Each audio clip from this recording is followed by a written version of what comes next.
मैं ये कहना चाहता हूं कि ये भगवत कथा कराने का कोई अहंकार ना पाले। मेरा ऐसा मानना है कि किसी में ये क्षमता नहीं है कि वो ये कह सके कि मैं ये भागवत कथा करा रहा हूं।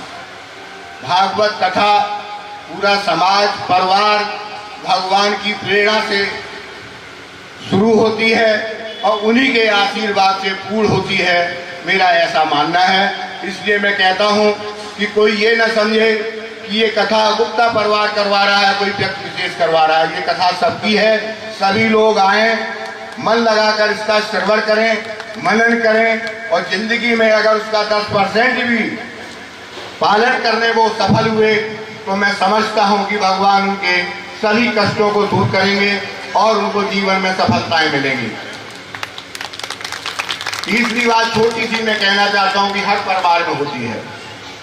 भगवान ने मुझे जो परिवार दिया, जिस प्रकार से चाचा ताऊ और सब बच्चे मिलकर के सम्मान करते हैं, मिले हैं, मैं प्रभु से प्रार्थना करता हूं सबके परिवारों में से बच्चे पैदा हों। भाई का भाई से प्रेम क्या हो। महान विद्वान आचार्य जी यहाँ बैठे हैं, व्यास जी बैठे हैं। सूर्य को दीपक दिखाना होगा यदि मैं उनके सामने कुछ कहूं, लेकिन फिर भी कहना चाहता हूं। मुझे एक प्रसंग याद आता है कि भगवान राम जब वनवास चले गए, जंगलों जंगलों से गुजरे, तो वन देवी ने उनके लिए रास्ता क्लियर कर दिया, कांटे पत्थर जो भी थे हटा दिए और वो अपने गंतव्य पर पहुंचे। लेकिन जब उनको पता चला कि मेरा भाई भरत मुझसे मरने आ रहा है, तो उन्होंने वन देवी से आदेश दिया कि वो प्रकट हों।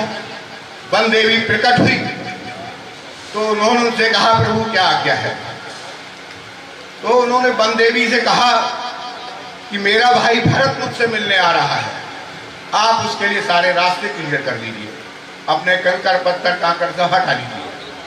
तो वन देवी ने कहा कि प्रभु आप तो चल करके आ गए,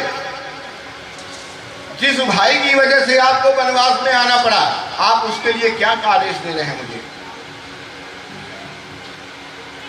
बोले मैं इसलिए नहीं कह रहा हूं कि इसको पीड़ा होगी, मैं इसलिए कह रहा हूं कि जब उसको ये पता चलेगा कि मेरे भाई इस प्रकार से कंकड़ पत्थरों से जूझते हुए, कांटों के दर्द सहते हुए आए हैं, तो उसको बहुत दर्द होगा, बहुत पीड़ा होगी।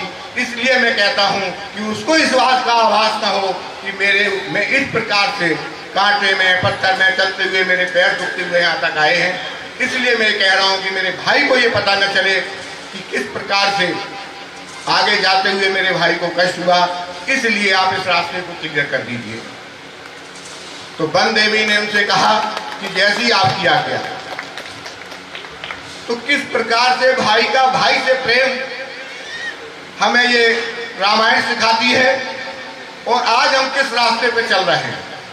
अगर यहाँ से हम कुछ सीख के जाएं, कुछ मनन कर जाएं और अपने परिवार के प्रति समर्पित होके आएं, क्योंकि कोई भी अमर होने का वरदान लेके नहीं आया। मैं अभी यहाँ आपके सामने कर रहा हूँ, मुझे नहीं पता मैं अपने घर पहुँचूंगा कि नहीं पहुँचूंगा। इसलिए अहंकार को त्याग कर हम इस भागवत कथा का मनन करें और अपने जीवन में उतारें, यही इसकी सफलता होगी, यही इस भागवत का एक उद्देश्य सफल होगा। और अगर 10% लोग भी उतार पाए, अपने मनन कर पाए, तो मैं अपने को सौभाग्यशाली समझूंगा, धन्य समझूंगा। अब मैं आमंत्रित कर रहा हूँ वैष्णवी के माता पिता को।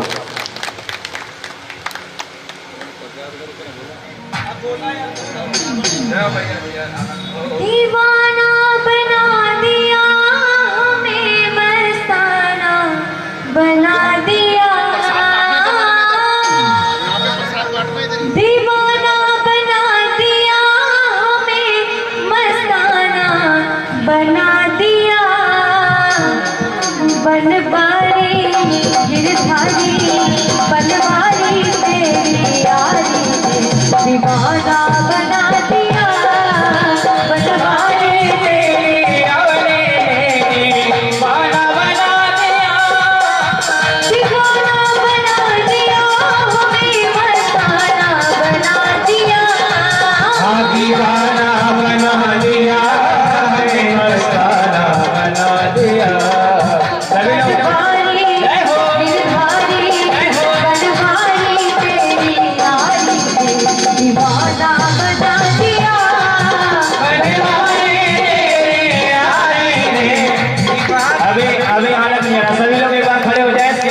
आरती भजन के बाद सभी लोग खड़े हो जाएंगे। सभी माताएं बहनें भाई बंधु खड़े होकर मस्ती में जोड़ के